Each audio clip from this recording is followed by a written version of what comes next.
오늘 보실 말씀은 누가복음 15장 1절에서 10절까지입니다. 누가복음 15장 1절에서 10절까지 말씀을 한 절씩 저랑 교독하겠습니다. 모든 세리와 죄인들이 이 말씀을 들으려 가까이 나아오니 바리새인과 서기관이 수군거려 이르되 이 사람이 죄인을 영접하고 음식을 같이 먹는다 하더라. 예수께서 그들에게 이 비유로 이르시되 너희 중에 어떤 사람이 양 100마리가 있는데 그 중에 하나를 잃으면 99마리를 들에 두고 그 잃은 것을 찾아내기까지 찾아다니지 아니하겠느냐. 또 찾아낸즉 즐거이 어깨에 메고 집에 와서 그 벗과 이웃을 불러 모으고 말하되 나와 함께 즐기자. 나의 잃은 양을 찾아내었노라 하리라. 내가 너에게 이르노니 이와 같이 죄인 한 사람이 회개하면 하늘에서는 회개할 것 없는 의인 99으로 말미암아 기뻐하는 것보다 더하리라. 어떤 여자가 10 드라크마가 있는데 하나를 잃으면 등불을 켜고 집을 썰며 찾아내기까지 부지런히 찾지 않겠느냐. 또 찾아낸즉 벗과 이웃을 불러 모으고 말하되 나와 함께 즐기자. 잃은 드라크마를 찾아내었노라 하리라. 내가 너희에게 이르노니 이와 같이 죄인 한 사람이 회개하면 하나님의 사자들 앞에 기쁨이 되느니라. 아멘. 오늘 아침에 읽은 본문에는 이제 우리가 너무나 잘 아는 비유 두 가지가 기록이 되어져 있죠. 3절부터 7절까지는 잃은 양 한 마리 비유가 기록되어 있고요. 8절부터 10절까지는 이제 잃어버린 한 드라크마 비유가 기록되어져 있습니다. 그런데 이제 이 두 개의 비유는 많은 경우에 어디에 초점을 두고 설명을 하냐면 잃어버린 양 한 마리를 찾기 위해서 산 넘고 물 건너 그 잃어버린 양 한 마리를 찾아오는 목자에게 초점을 둡니다. 그리고 이제 또 한 가지 잃어버린 한 드라크마의 얘기는 또 온 집안을 샅샅이 뒤져가지고 결국은 잃어버린 한 드라크마를 찾은 여인에게 초점을 두어가지고 이 본문을 많이 이해를 하죠. 그래서 이제 그렇게 이해하다 보니까 어떤 이제 강조점을 많이 두냐면 여기 나오는 목자처럼 또 한 여인처럼 우리도 그렇게 잃어버린 한 영혼을 찾아서 열심히 그들을 찾아가지고 데려오는 것, 여기에 초점을 많이 두고 전도 열심히 해야 된다. 영혼 구원하는 사역 열심히 해야 된다라고 하는 우리의 사명감에 이렇게 초점을 맞추어서 많이 설명을 합니다. 물론 이제 전도 열심히 하고 영혼 구원 열심히 하는 거 굉장히 중요한 일이긴 하지만 중요한 것은 뭐냐 하면 오늘 본문에서 예수님께서 정말 하시고자 하는 말씀이 우리한테 그렇게 전도 열심히 하라고 영혼 구원 열심히 해야 된다고 하는 것에 초점을 맞추어서 말씀하시는 것이 예수님의 본래 목적이었느냐라고 하는 거예요. 사실은 오늘 본문을 자세히 읽어보면 그런 사명감하고는 별로 관계가 없는 본문이 오늘 본문입니다. 그래서 오늘 본문의 시작이 어떤 내용으로 시작하냐면 세리들과 죄인 같은 사람들이 예수님의 말씀을 듣기 위해서 예수님께로 많이 몰려왔다라고 하는 것으로부터 시작을 하죠. 1절을 다시 보시면 모든 세리와 죄인들이 말씀을 들으려 가까이 나아오니 라고 말씀을 시작합니다. 그러니까 세리와 죄인들이 단순히 몰려온 것으로 끝나는 것이 아니라 예수님과 말씀을 듣기도 하고 예수님도 그들과 함께 먹고 마셨어요. 예수님께서 그들하고 같이 어울린 거죠.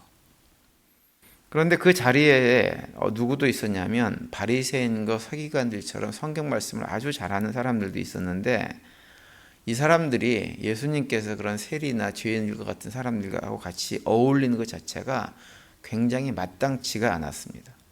그들은 생각하기를 아니 예수님 정도 되시는 분이면 그런 죄인들을 알아보고 스스로 좀 멀리하고 하셔야 되는데 그러지를 않으시는 거예요. 그냥 그들을 가까이 하셔가지고 같이 먹고 마시고 즐거운 시간, 말씀도 나누고 이렇게 하는 거예요.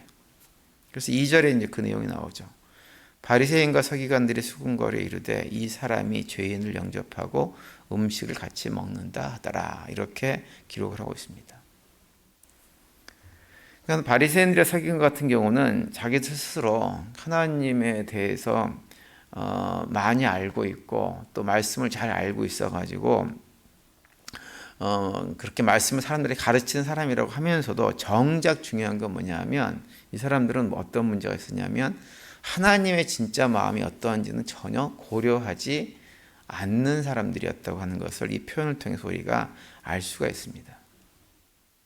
예수님의 이제 비유는 그래서 그런 사람들의 마음을 아시고 세리들과 죄인들 같은 사람들은 하나님 앞에서 나오면 안 되고 영적인 지도력을 가진 사람들이라면 그런 사람들을 내치는 것이 마치 당연한 것처럼 생각하는 그런 바리새인과 서기관들의 그런 교만한 생각을 가진 사람들에게 뭘 얘기하고 싶으신 거냐면 하나님의 마음은 전혀 너희들의 생각과는 다르다라고 하는 것을 말씀해 주고 있는 거예요. 하나님의 마음은 오히려 그렇게 죄인들, 세리들 같은 이런 사람들에게 오히려 가 있다라고 하는 말씀을 하고 있는 거죠.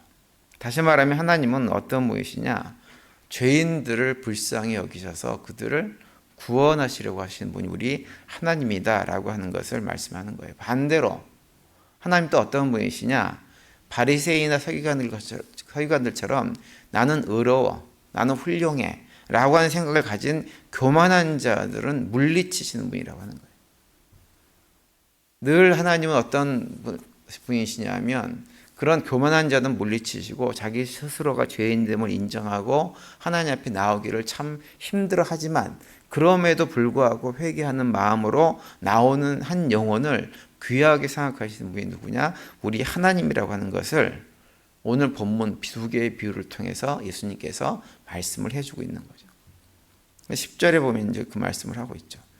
내가 너에게 이르노니 이와 같이 죄인 한 사람이 회개하면 하나님의 사자들 앞에 기쁨이 되느니라 이렇게 말씀을 하고 있어요.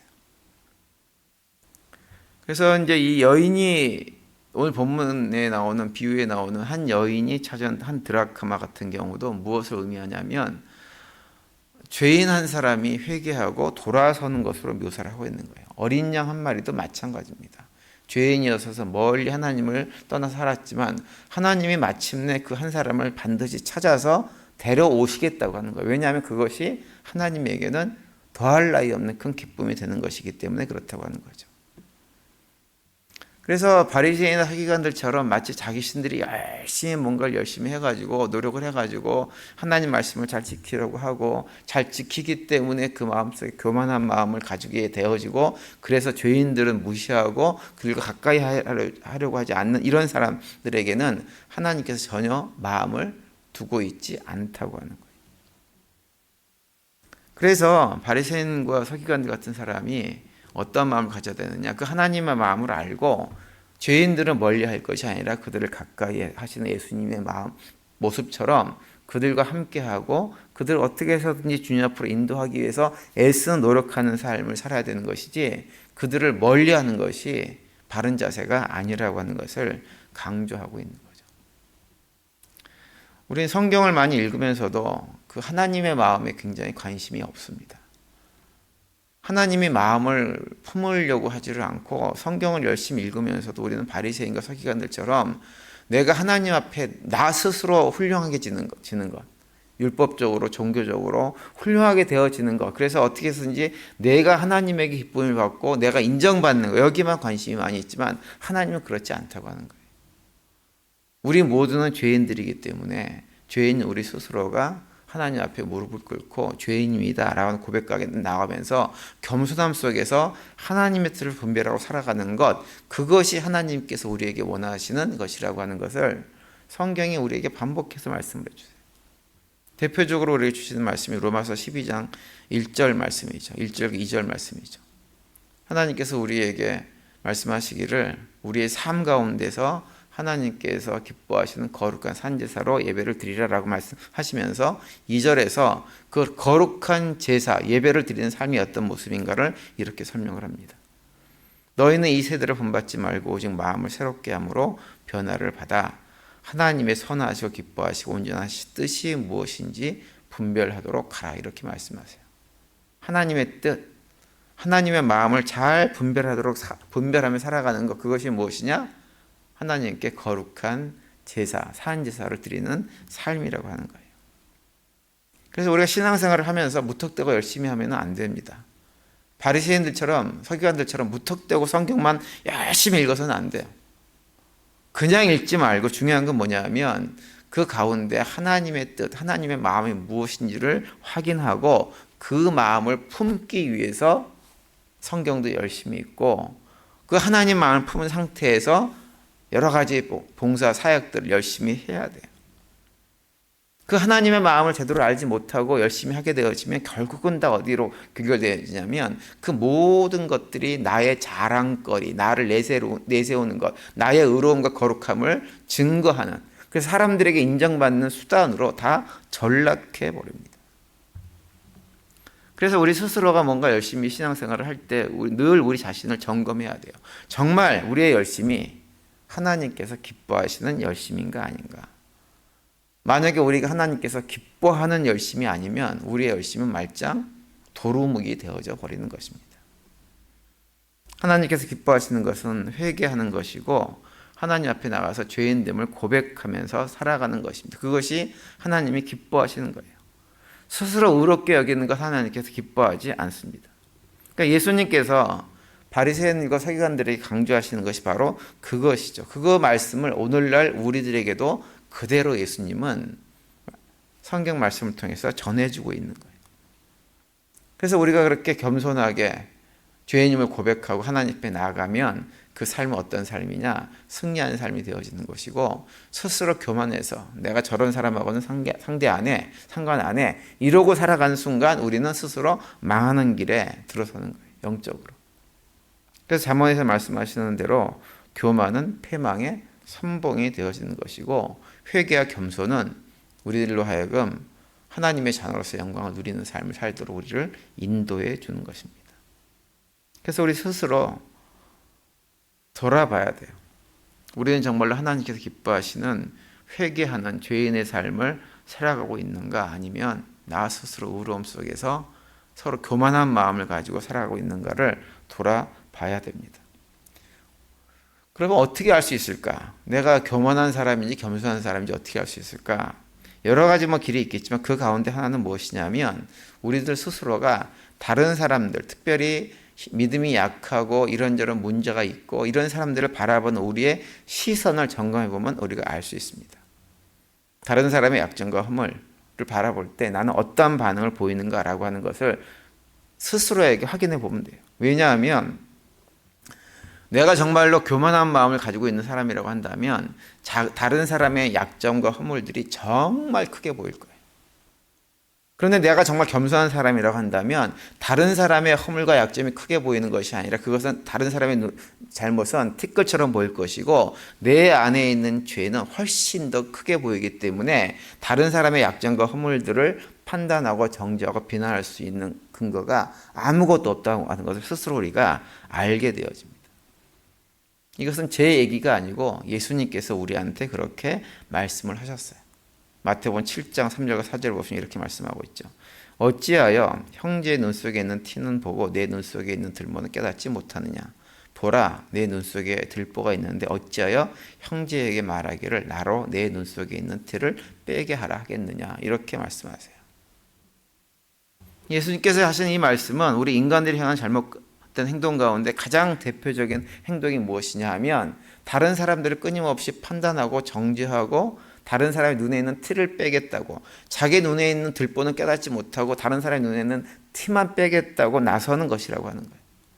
근데 가만히 보면 공동체 안에서 일어나는 여러 가지 어려운 문제들, 이런 어떤 다툼이나 갈등 같은 것도 가만 보면 어디서 기인하냐면 다른 사람 눈에 있는 티를 빼겠다고 작심을 하고 비난하고 정죄하고 욕하고 하기 때문에 생겨지는 문제예요. 예수님께서 그거 하지 말라고 하는 거예요. 그래서 그 말씀을 하시고 나서 5절에서 이렇게 이어서 말씀하죠. 외식하는 자여 먼저 내 눈 속에서 들보를 빼내라. 그 후에야 밝히 보고 형제의 눈 속에서 티를 빼리라. 이렇게 말씀하고 있어요. 이 말씀도 형제의 눈 속에 있는 티를 빼라는 데 초점이 있는 것이 아니라 자신의 눈 속에 있는 들보를 먼저 빼내라. 하나님 앞에 나가서 회개하고 겸손한 가운데 앉아라 라고 하는 말씀에 초점이 있는 것입니다. 이것이 무엇이냐면 하나님께서 우리를 향한 마음이에요. 저는 사랑하는 우리 모든 성도님들이 그 하나님의 마음을 품고 살아갈 수 있게 되기를 간절히 바랍니다.